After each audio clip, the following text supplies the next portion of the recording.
watch mine.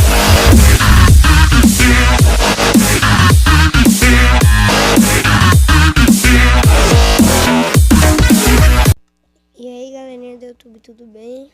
Hoje eu estou trazendo mais um vídeo pra vocês, né?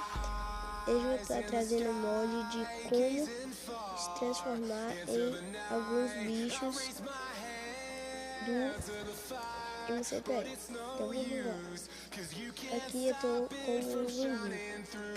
Vocês vão ir lá no bloco, vocês vão precisar do bloco launcher, que eu vou estar deixando aí na descrição o bloco launcher e o mod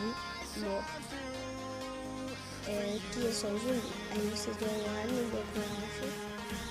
Deixa eu sair aqui pra mostrar. Depois que vocês baixarem o bloco launcher, vocês vão aqui nessa chavinha homenagem mod PE, vão vir em importar local storage e download, vai aparecer esses mods. Aí você volta e vai estar aqui. Você volta e entra no mod. Aí vocês vão ver aqui o morph, vai aparecer cada cantinho, morph.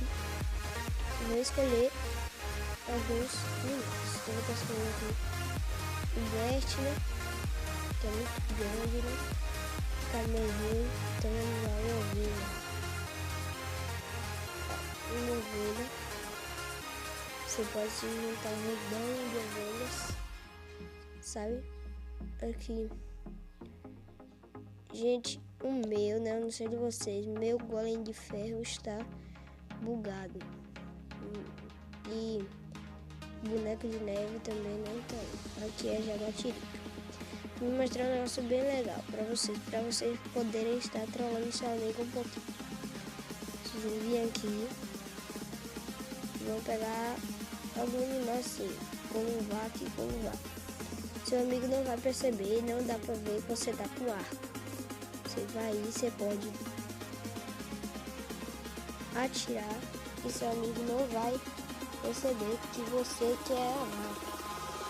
Então esse foi o mod de hoje, galerinha. Espero que vocês tenham gostado.